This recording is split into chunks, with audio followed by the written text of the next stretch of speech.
चले जी, तीसरा वनडे जीत के पाकिस्तान ने 2-1 से जिम्बाब्वे के अगेंस्ट ये वनडे सीरीज जीत ली है। कामरान गुलाम ने बेहतरीन सेंचुरी की है आज, और वो किन की जगह खेल रहे हैं? बाबर आजम की जगह खेल रहे हैं। अब कामरान गुलाम ने अगर वन डाउन आके 100 कर दिया आज, तो इसका मतलब ये नहीं है कि बाबर की जगह को कोई खतरा है। ऐसा बिल्कुल नहीं है। बाबर जब भी वापस आएगा वो सीधा कामरान गुलाम की जगह वन डाउन खेलेगा। वो बहुत बड़ा प्लेयर है, लेकिन कामरान गुलाम के इस 100 की इंपॉर्टेंस बिगर पिक्चर में बहुत ज्यादा है। आप जब एक प्लेयर के पीछे दूसरा प्लेयर लगाते हैं ना, तो अगले वाले पे प्रेशर आता है कि मेरे पीछे कोई लाइन में लगा हुआ है। आज से पहले काफी साल तक हमने कभी अपने सीनियर्स के आगे कोई जूनियर नहीं लगाया, क्या सीनियर पे प्रेशर ना आ जाए। लेकिन दुनिया इससे ऑपोजिट चलती है। आप हमेशा बैकअप रेडी रखते हैं। अब ये जो कामरान गुलाम ने वहां टेस्ट में भी इंग्लैंड के खिलाफ 100 लगाया था, यहां वनडे में भी आज उसने वन डाउन बाबर की जगह पे आके 100 लगाया है। अल्टीमेटली इसका जो प्रेशर है वो बाबर आजम पे थोड़ा सा आएगा, और ये अच्छा प्रेशर है। आपको याद करवाता चलूं कि पाकिस्तान के क्या दुनिया के हिस्ट्री के जो ग्रेटेस्ट बॉलर हैं वसीम अकरम, उनका मुकाबला, उनका पेचा अपने ही एक बॉलर के साथ होता था, वकार यूनस के साथ, कि मैंने वकार से ज्यादा विकेटें लेनी है। हमने अक्सर उन दोनों के मुंह से ही ये बातें सुनी है। सो कंपटीशन उन दोनों में इतना तगड़ा था, उसका फायदा पाकिस्तान को हमेशा मिलता रहा। तो यही मुकाबला पाकिस्तान के डगआउट को आपस में एक दूसरे के साथ पेचा लगाना है कि यार मुझे मौका मिला तो मेरी परफॉर्मेंस ज्यादा बढ़ी होगी। सो कामरान का ये 100 करना पाकिस्तान के लिए बिगर पिक्चर में बड़ा फायदामंद साबित होगा। मोहम्मद रिजवान को बड़ी मुबारकबाद, उन्होंने एक और वनडे सीरीज जीती है। लेकिन आज 2-3 चीजें बड़ी अजीब थी। पाकिस्तान ने 303 का टोटल तो लगा दिया, लेकिन शायद ये 350 360 भी हो सकता था। अब आप जिम्बाब्वे के अगेंस्ट जीते हैं, कहने को आप कह सकते हो यार पाकिस्तान जीती हुई है, क्या इधर उधर की नेगेटिव बातें कर रहे हो। लेकिन ये नेगेटिव बातें नहीं है, ये वो बातें हैं जो टाइम से पहले मैं आपको बताता हूं, और किसी बड़े मैच में आपको वो बातें याद आती हैं कि हाँ यार उसने वो ठीक बात कही थी। मिसाल के तौर पे मोहम्मद रिजवान ने आज बड़ी ज्यादा बॉल्स खेली, मतलब जिम्बाब्वे के अगेंस्ट आप 47 बॉल्स पे 37 अगर आप कर रहे हो, रिजवान जब आउट होता है आखिर में 9-10 ओवर रह गए हैं, तो वहां पे कभी भी सलमान अली आगा नहीं बनता था। ये बड़ी छोटी बात है, लेकिन बड़ी टीमें आपको खा पी जाएंगी। यहां पे आप मैच हारते हो। आपका एक एंकर आउट हुआ है, मोहम्मद रिजवान। एंकर का मतलब मैं आपको हमेशा बताता हूं, टाइम लेके खेलने वाला। आखिरी 9-10 ओवर में तो वैसे ही सलमान अली आगा को बैटिंग करने नहीं आना चाहिए। आपके पास जो आपका एक पावर हिटर नीचे मौजूद है, इरफान। अब कोई आके मुझे ये ना कहे कि यार इरफान ने तो भाई सिर्फ आज कोई 5 रन की है, उसने क्या कर लिया, वो बाद की बात है। मैं आपके पहले प्लान की बात कर रहा हूं।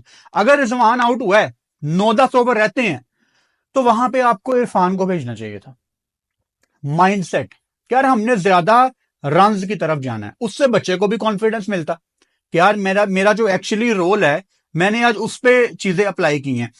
सलमान अली आगा बहुत अच्छा क्रिकेटर है, अच्छा टेस्ट मैच का प्लेयर है, अच्छा वनडे का प्लेयर है। T20 का सलमान अली आगा फिलहाल प्लेयर नहीं है। उसने ऑस्ट्रेलिया के अगेंस्ट डेब्यू किया T20 में। अब वो पाकिस्तान का जिम्बाब्वे के अगेंस्ट कप्तान भी होगा। मुझे समझ नहीं आती कि आपने सलमान अली आगा को क्यों कप्तान बना दिया है। मतलब जिसने कभी T20 खेला ही नहीं है पाकिस्तान से, वो कप्तान बन के डेब्यू कर चुका है। तो थोड़ी अजीब बात नहीं है ये? अजीब बात है ये। सो सलमान अली आगा को लेके ना मेरे अंदर एक खौफ है, मेरे अंदर एक डर है, क्योंकि इस सीरीज में मैंने सलमान अली आगा को हम सब ने बहुत ज्यादा बॉलिंग करते देखा है। मतलब उनको प्रेफरेंस दी जाती है अबरार के ऊपर, और फैसल अकरम थोड़े से एक्सपेंसिव रहे। लेकिन इन पे अभी मैं सेपरेटली अभी आता हूं कि वो क्यों एक्सपेंसिव गए। इसमें रिजवान का कसूर है, और मैं ये साबित करूंगा कि वो क्यों एक्सपेंसिव गया है। मुझे डर है, मुझे खौफ है कि सलमान अली आगा ये जो बहुत ज्यादा बॉल करना शुरू हो गए हैं ना। देखो, अगर तो आपके पास ऑप्शन नहीं है तो चलो समझ आती है, आपने सलमान अली आगा से ओवर पूरे कराने हैं। लेकिन अगर सलमान अली आगा पूरी सीरीज में आपको प्रायोरिटी पे बॉलिंग करते नजर आ रहे हैं, भाई ध्यान ना डाइवर्ट हो सलमान अली आगा का, ये दूसरा शादाब खान ना बन जाए जिसको ये समझ नहीं आएगी कि मैंने बैटिंग करनी है या बॉलिंग करनी है। अगेन शादाब खान कायदे आजम ट्रॉफी खेल रहे हैं, शानदार बॉलिंग कर रहे हैं, 18-19 उनकी विकेटें हैं अभी तक, जबरदस्त बॉलिंग कर रहे हैं, मैं वहां पे उनका साथ दे रहा हूं। जब कायदे आजम ट्रॉफी खत्म होगी हम शादाब पे डिटेल में बात भी करेंगे कि यार शादाब ने रेड बॉल को रिस्पेक्ट दी है। सो सलमान अली आगा पे वही गलती पाकिस्तान अवाम ना कर दे जो शादाब खान के साथ करते रहे हैं। मिसाल के तौर पे शादाब खान को ना बहुत अरसे तक लोग बैक करते रहे हैं और मैनेजमेंट भी बैक करती रही है, ये कह के ही कैन बैट एज वेल। ये बहुत खतरनाक बात है, आपकी क्रिकेट ये बात ले डूबेगी कि he can bat as well. आपको प्राइमरी क्या चाहिए, प्राइमरी रोल एक क्रिकेटर का क्या है कि हमें आपसे 10 ओवर चाहिए, बैटिंग करना तो प्लस है। अब शाहिद अफरीदी, एक जमाने में उनकी बॉलिंग इतनी अच्छी हो गई थी, वो 2011 वाला दौर आपको याद होगा, बेहतरीन बॉलिंग करते थे शाहिद अफरीदी, बहुत उन्होंने विकेटें ली हैं उस स्पेसिफिक टेन्योर में। उस दौर में आपको उनसे 10 ओवर चाहिए होते थे, लेकिन अगर वो नीचे से आके 2-3-4 छक्के लगा दें तो इट्स ए प्लस, वो आपको प्लस ही है। तो वही है कि शादाब खान को पहले 10 ओवर करने हैं, अगर वो नीचे से आके 30-40-50 रन लगा देते हैं तो वो एक बहुत बड़ा बोनस है पाकिस्तान के लिए। आगा पे भी यही रूल अप्लाई होता है, आगा से आपको सबसे पहले बल्ले के साथ रन चाहिए। अगर आप उसको मेंटली डिस्टर्ब करेंगे कि भाई तू बॉलर है, तेरे से 10 ओवर चाहिए, तो फिलहाल स्टिल वो खेल तो चुका है पाकिस्तान से थोड़ी बहुत क्रिकेट, लेकिन अभी वो अपने करियर की शुरुआत में है। आ गई कप्तानी का प्रेशर, आपने जबरदस्ती उस पर डाल दिया जो कि समझ से बाहर है। तैयब ताहिर अच्छा प्लेयर है, आज रन नहीं किए, एक कैच भी पकड़ा शुरू में और एक आधा ड्रॉप भी किया उसके बाद, लेकिन अच्छा क्रिकेटर है, कोई बात नहीं अगर फॉर्म नहीं किया, ये टेस्ट करने के लिए ही आपने इनको डाला है, ये अच्छे प्लेयर है सारे। फैसल अकरम पे इस पूरी सीरीज में तीनों मैचों में रिजवान ने कोई कॉन्फिडेंस नहीं दिखाया। देखो एक जो स्पिनर है ना, स्पेशली अगर कोई लेफ्ट आर्म स्पिनर है, उसको वैसे ही 1-2 ओवर चाहिए होते हैं जरा जगह पे बॉल डालने के लिए कि मेरा बॉल, फैसल बहुत पीछे बॉल करवा रहा था, बहुत पीछे उसका बॉल गिर रहा था और कॉन्फिडेंस की कमी नजर आ रही थी। मेरा ख्याल है 21वां ओवर आपने फैसल अकरम को दिया गेम में, आप उसको बहुत लेट लेके आए, उसके बाद आपने सिर्फ उससे 3 ओवर कराए, आप दोबारा अबरार को ले आए, जहां पे आप स्पिनर ला सकते थे आप बच्चे को दोबारा लाते। पूरी सीरीज में ऐसे लग रहा था कि रिजवान की कोशिश थी कि यार फैसल को मैं ना ही बॉलिंग दूं, ऐसा नजर आ रहा था। और जब वो वापस आया है तो उसका कॉन्फिडेंस बिल्कुल हिला हुआ था। हल्की सी आपकी लाइन और लेंथ सेट होती है, आपका बॉल जगह पे पड़ना शुरू होता है और साथ ही आपका कप्तान आपको हटा देता है और फिर आपकी जगह सलमान अली आगा भी बॉल करने आ रहे हैं, आपकी जगह मतलब ऐसे ऐसे बॉलर बॉल करने आ रहे हैं जो कि प्रायोरिटी नहीं होनी चाहिए, प्रायोरिटी आपका पूरा स्पिनर ही होना चाहिए। तो रिजवान मेरी जान लड़कों को बनाना है। अगेन अब इस टाइम मैं देख रहा हूं पाकिस्तान में एक बहुत बड़ी डिबेट ये भी चल रही है कि रिजवान को ये वनडे नहीं खेलना चाहिए था, रेस्ट करनी चाहिए, आपने सीरीज जीतने की तरफ जाना है या आपने टीम बनानी है। देखो T20 में रिजवान नहीं खेल रहा, T20 वर्ल्ड कप बहुत दूर है, उसमें रेस्ट करना समझ आती है, लेकिन वनडे में मैं नहीं चाहता कि आपके पहले 4-5 बैटर अपनी जगह एक मैच के लिए भी छोड़ें, सिर्फ इसलिए कि चैंपियंस ट्रॉफी से पहले आपके मैच ही कोई नहीं है। जैसा कि आपको पता है कि हर टीम ने 3-3, 4-4, 5-5 वनडे मैच है सबके पास, तो ये कोई बहुत ज्यादा मैच तो नहीं है।